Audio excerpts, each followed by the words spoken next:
I came to the Amazon to disappear. That was the plan, anyway. Before the world ended in the loud, messy way it did, before the cities went dark, before the flights stopped answering air traffic control, before the news stopped being news and became rumors shouted across rivers and radio static, I chose the deepest green I could find on a map and followed it until the map stopped being useful. Now I live on a slow bend of river so remote it barely has a name anymore. The locals called it something I could never pronounce properly, but even they stopped coming out this far years ago. My camp sits on a raised platform of salvaged wood and corrugated metal, wedged between strangler figs and towering kapok trees. The river is my only road, my only clock, my only witness. And for a long time, it worked. The dead didn't come here often, but that was never the real problem. The real problem is what the infection did to everything else. It didn't just bring people back. It brought the forest back wrong. At first, I thought I was imagining it. The jungle has always been alive in a way that feels almost hostile. Sounds that move, shadows that breathe, branches that creak like bones. So when I started noticing changes, I told myself it was just my mind adjusting to isolation. A monkey carcass hanging too still in the canopy. A river dolphin surfacing twice, then not surfacing again.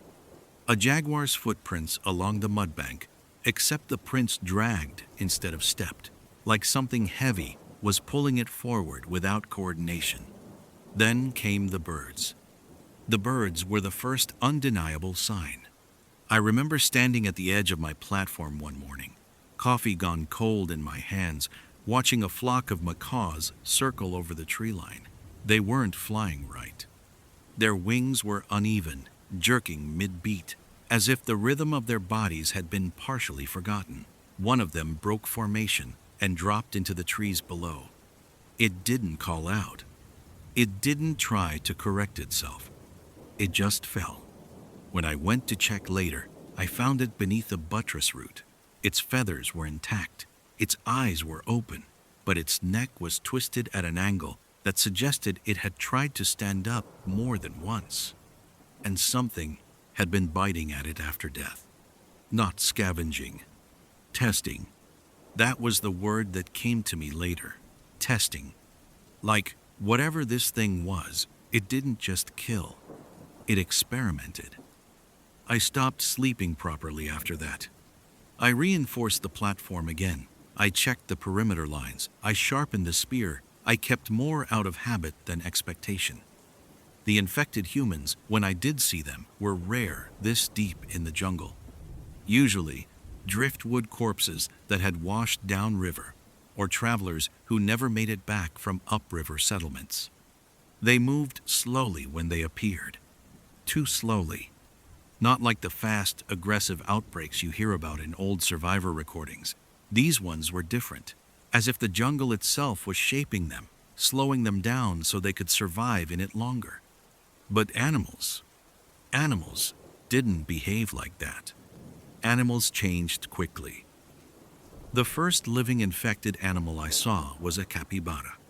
I know how ridiculous that sounds. Before all this, a capybara was just a giant, harmless marsh pig, something tourists took photos of while pretending they weren't scared of how many teeth it had. This one was standing in the shallow water at dusk, perfectly still. At first, I thought it was dead, just caught upright in the reeds. Then it turned its head. Not toward me, not toward anything in particular, just turned it. Like the motion had been delayed and was only now catching up. Its eyes were cloudy white, its mouth opened and closed without sound, like it was trying to remember how breathing worked. Then it stepped forward. Wrong. Not stumbling, not limping. Just placing its feet down, as if it had once known how walking worked and was reconstructing the memory one step at a time. And behind it, in the water, something surfaced. Something small. Fish, maybe? Or what used to be fish? They moved in unison, twitching in tight circles, like the water itself had become a shared nervous system. I backed away so slowly, I barely felt my own movement. That night I didn't light a fire. I didn't sleep.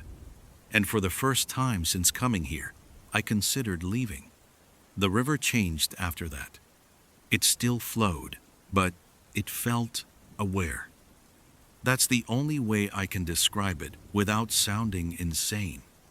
The current began carrying things it didn't carry before. Leaves that twitched after landing. Branches that bent in ways wood shouldn't bend. Once, I saw a cluster of frogs clinging together midstream, all facing the same direction like they were watching something beneath the surface. Something big moved under them. Slow, patient, and then it was gone. On the 7th night after the capybara, I heard the sound that changed everything. A scream. Human at first, or close enough that my brain tried to categorize it as human before it understood what it really was. It came from upriver. I grabbed my spear and climbed the ladder to the platform roof. From there, I could see the river bend, the tree line breaking into a narrow corridor of water and shadow. Something was moving downriver. At first, I thought it was a boat. Then I realized it was a herd. Deer. Dozens of them. But they weren't running properly. They were moving in staggered bursts, like their legs were being triggered instead of controlled. Some of them slammed into trees and kept going anyway. One dragged its hind legs uselessly behind it, yet still kept pace. And among them were others. Monkeys, wild pigs, birds dropping from branches only to get up again, all moving in the same direction. Downriver, toward me. And behind them, in the distance, I saw the water break. Something large was moving just beneath the surface.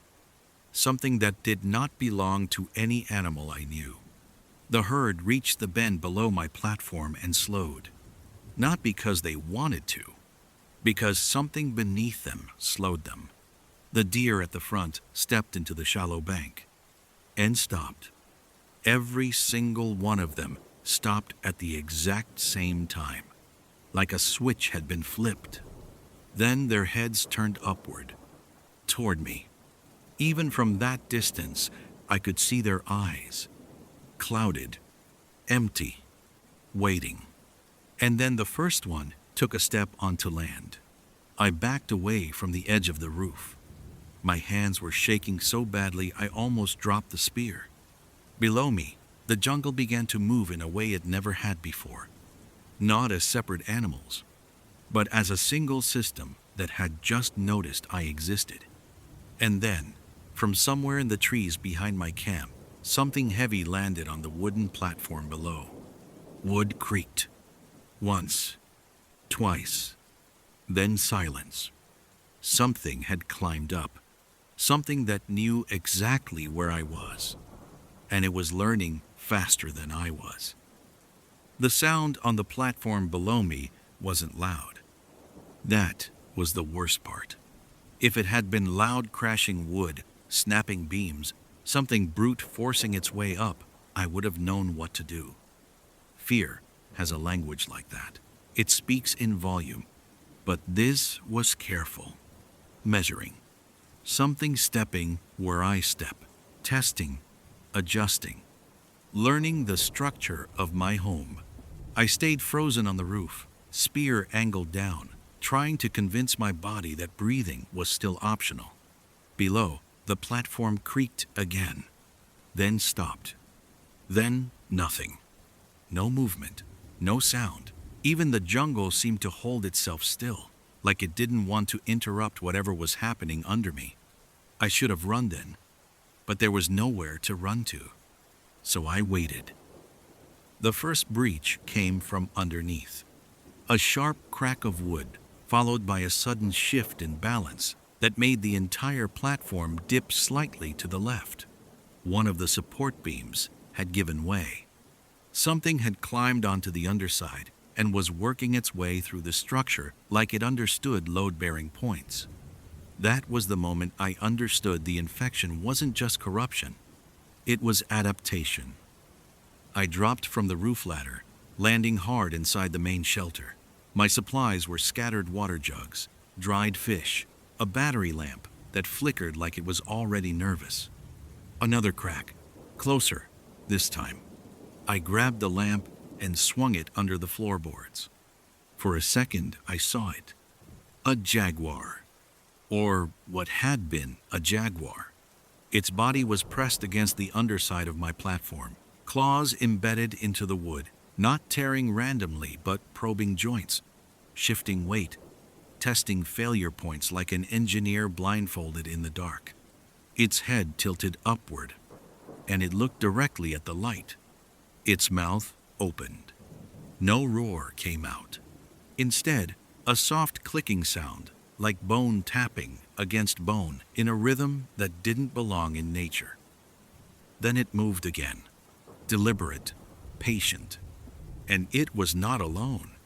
Shapes shifted behind it in the darkness of the riverbank below. Deer, boar, something that might have been a capybara once, but was now just a moving mass of wet fur and jointed wrongness. All of them waiting, not attacking, surrounding. I backed away from the floor. That's when I heard the whisper. Not words, not language. More like intention brushing against thought. It came from everywhere at once: river, trees, animals, even the structure itself. A pressure behind my eyes that made it hard to focus. And inside it, something repeated. Not clearly, but enough. Come down. My grip tightened on the spear until my knuckles burned. I had dealt with infected before, humans, animals, even the occasional hybrid cases that drifted downriver with half their bodies still recognizably alive. But nothing had ever tried to communicate. Nothing had ever asked. The support beam finally snapped. The platform lurched violently, sending supplies sliding across the floor. The jaguar beneath shifted position instantly, adjusting as if it had anticipated the collapse before it happened. That's when I realized something worse. It wasn't trying to break in. It was trying to bring me down to it. A trap disguised as erosion. A slow collapse designed to make me choose the ground. Because whatever was out there didn't want to climb. It wanted me to fall. I ran. Not outside. Not yet. Upward. To the storage loft I had built above the main shelter originally meant for storms. Now, suddenly, the only stable structure left. As I climbed, I heard movement inside the walls. Inside. The infection had reached the wood. Or something inside the wood had always been there, waiting. The loft door slammed behind me as I pulled myself in, dragging a supply crate against it. My breath came too fast, too shallow. Below, the platform groaned again, then stopped groaning, because something had changed its approach. It had stopped attacking the structure and started attacking the idea of separation. The first breach into the shelter came through the roof, a slow tier of thatch and metal, like fingers carefully unweaving a basket. I saw the shape before I saw the details. Birds, dozens of them, hanging upside down from the rafters above, their bodies twitching in synchronized motion. Parrots, vultures, smaller jungle birds I couldn't name anymore. Their heads turned toward me at the same time. And then they dropped. Not falling, descending, controlled. They landed inside the loft without a sound. I swung the spear. I don't know if I hit anything. The birds scattered, but not in panic. In coordination, like a fluid breaking into smaller currents. One landed on my shoulder. Its claws didn't dig in. They tested. I grabbed it and threw it against the wall. It hit and dropped, then twitched once and lifted its head again. The whisper returned, stronger this time, closer, not outside, inside, inside the animals, inside the structure, inside the air itself. And then I understood something that made my stomach turn cold in a way fear never had before. This wasn't a virus in the traditional sense. It wasn't just rewiring brains. It was building a network, using every infected organism as a node, every animal a signal, every movement a shared instruction set being refined in real time. And I was inside it, isolated. The jaguar below stopped clawing. Silence returned again. But this time, it felt deliberate, like everything was waiting for a signal I hadn't heard yet. I crawled to the edge of the loft floor and looked down through a gap in the wood. The jaguar was no longer alone. The deer had reached the base of the platform. The boar stood behind them. Birds perched on branches outside, all facing the same direction. All facing me.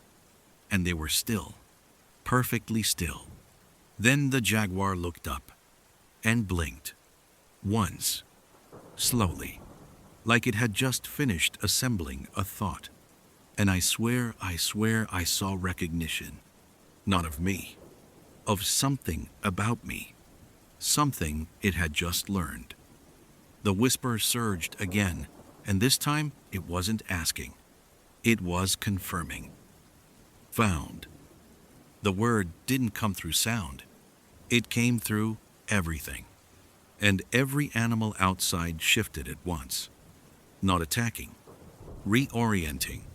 The jungle itself had just updated its understanding of where I was, and it no longer needed to search.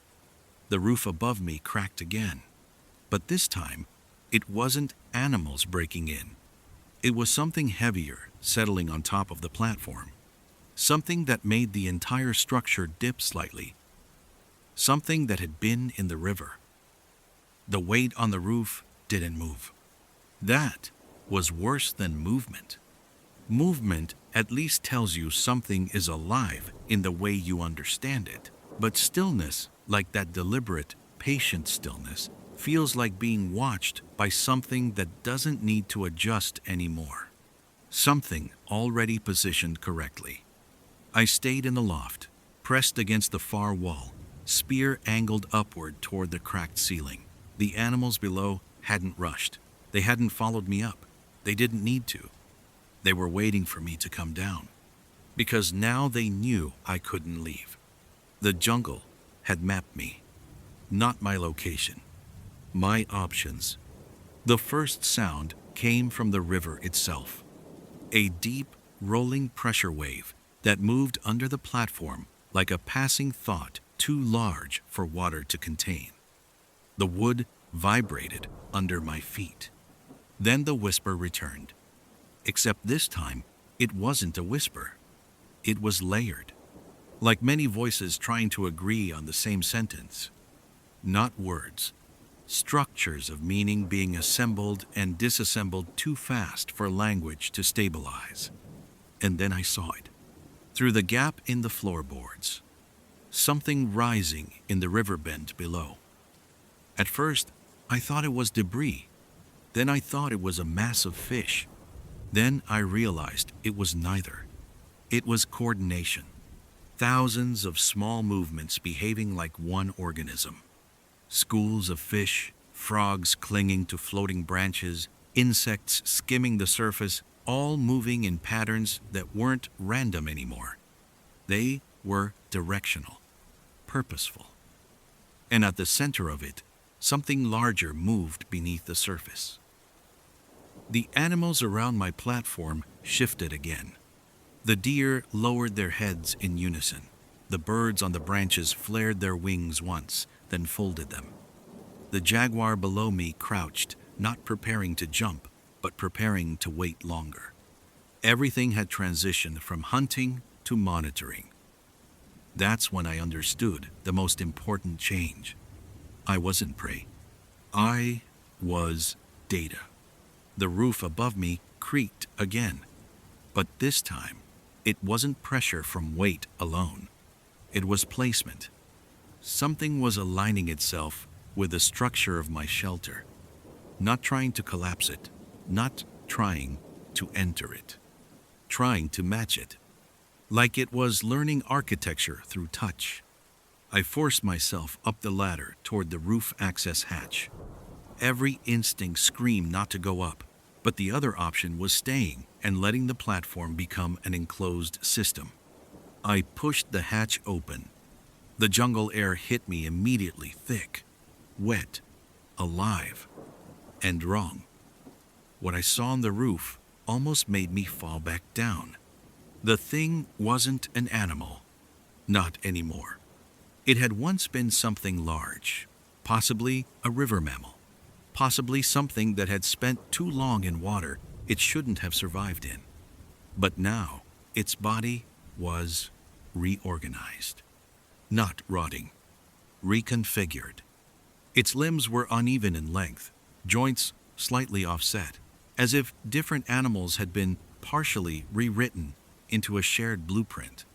Its skin was slick with algae and river sediment. Embedded in it were smaller living things, fish scales, insect shells, fragments of bone that had become part of it instead of being consumed. And its head turned toward me, slowly, not snapping, not reacting, selecting.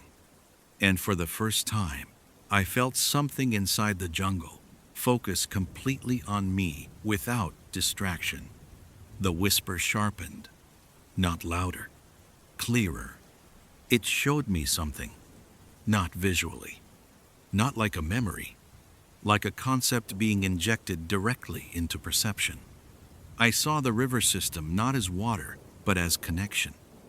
Every tributary a signal path, every flooded tree root a branching node, every animal a temporary carrier of instructions that evolved faster than evolution should allow. And at the center of it, something that wasn't controlling the system, something that had become the system. Not a virus, not a parasite, a distributed intelligence that had learned how to use death as a bridge instead of an end. And then it showed me something else.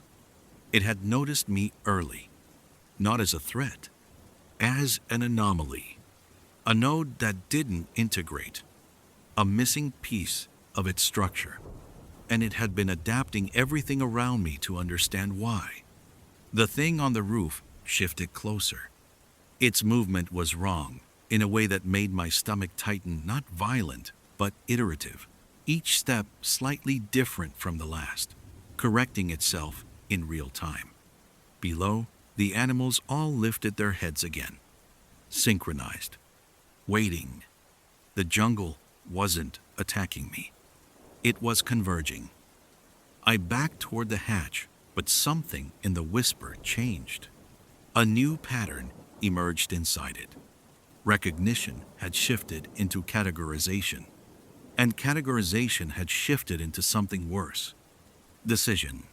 The river system had reached a conclusion about me, not as prey, not as obstacle, but as incompatibility, something that needed to be resolved.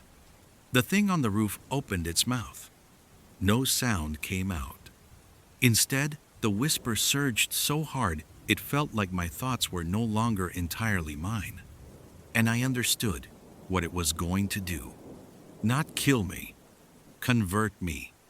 Not like the animals, not like the dead. Something more precise. It was going to rewrite me the way it had rewritten everything else. And the jungle below tightened. Every branch, every animal, every drop of water, all of it preparing for a single coordinated correction. I dropped back into the loft and slammed the hatch shut behind me. For the first time since arriving here, I understood I wasn't isolated. I was contained. And containment is something intelligence only does when it expects something to escape. The floorboards beneath me vibrated, not from movement, from synchronization. Everything outside had aligned. And then the whisper changed one final time. It said nothing like language. It gave me a shape of intent so complete my mind almost refused to hold it. And inside that shape was a simple certainty. Now we understand you. Something massive moved in the river below the platform. The support beams groaned in perfect unison, and the jungle began to rise. Not toward me, around me. The platform didn't collapse. That was the first sign something had changed its approach. Instead of breaking me out of the structure, it began reinforcing it. I felt it through my feet, wood shifting, beams tightening, supports rebalancing under impossible coordination. Nails that should have been loose settled into place as if pressed from multiple directions at once. The entire platform stopped behaving like a human-built shelter and started behaving like part of a larger organism. Not destroyed, integrated. I stood in the loft, with my spear lowered slightly, not because I felt safe, but because I couldn't tell anymore what direction safety even existed in. Outside, the jungle stopped moving. Not silent. Paused. Like a thought suspended mid-execution. And then the whisper returned, so clear, it no longer felt like intrusion. It felt like presence. It showed me the beginning. Not in images, in structure. The river system, before it was infected, before anything died wrong, before animals began moving as coordinated fragments of something larger. It showed me something deep under the Amazon basin, older than roads, older than settlements, older even than the first outbreaks. A subterranean network of flooded root systems, mineral-rich waterways, and long isolated biological exchange points, places where decay was not an end, but a medium. Something had been dormant there. Not alive, not dead. Waiting in a state the jungle had always been too complex to disturb, until humans brought death that didn't behave correctly. The first infection wasn't an accident. It was contact. The dead didn't rise because of a virus in the way I had once understood viruses. They rose because something beneath the ecosystem learned that dead matter could still carry structure, information, motion patterns, memory encoded in muscle and nerve, even after biological function failed. And once that realization spread through the river system, everything changed. Because the jungle doesn't reject change, it absorbs it. The whisper intensified, and I saw how it spread. Not like contagion, like reflection. Each animal that died became a temporary interface. Each corpse became a node where the system tested reanimation, not as horror, but as computation. Which configurations worked? Which movement patterns preserved integrity longer? Which species contributed useful behavioral data? The animals weren't infected. They were recruited. And humans, when they entered the system, were just larger, more complex data sets. More resistance, more variability, more to learn from. Outside the loft, something tapped the wood. Once. Soft, not aggressive, confirming contact. Below, the deer stood perfectly still. The birds no longer flinched in wind. The jaguar's body had stopped twitching entirely and now sat like a solved equation. Everything was waiting for the same thing. I backed away from the hatch. The whisper followed, not chasing, already inside. And then it showed me the final layer. the reason I had been kept alive. The anomaly wasn't that I survived here. It was that I didn't integrate. Every other human the system had encountered eventually broke down, becoming either host, carrier, or dissolved biological input into the network. But I remained separate. Not immune, just unreadable. And that made me valuable, because the system didn't just want expansion, it wanted completion. And something incomplete cannot stabilize until it understands what it cannot absorb. The roof above me split open. Not violently, precisely, like something had finally understood the weakest point in the structure and applied pressure only there. Light from the overcast sky spilled into the loft, and through it I saw the thing that had been on the roof. Except now it wasn't alone. It was part of something larger, rising along the outer structure of the platform. River-borne mass threading through wood supports, animal forms embedded in it like living components. Jaguars, birds, fish, insects, all partially dissolved into a single moving architecture of shared intent. The jungle wasn't surrounding me anymore. It was assembling itself around my position, and I was the empty space it was trying to resolve. The whisper changed again, but this time it wasn't language. It was invitation, not to come down, not to surrender, but to be understood fully.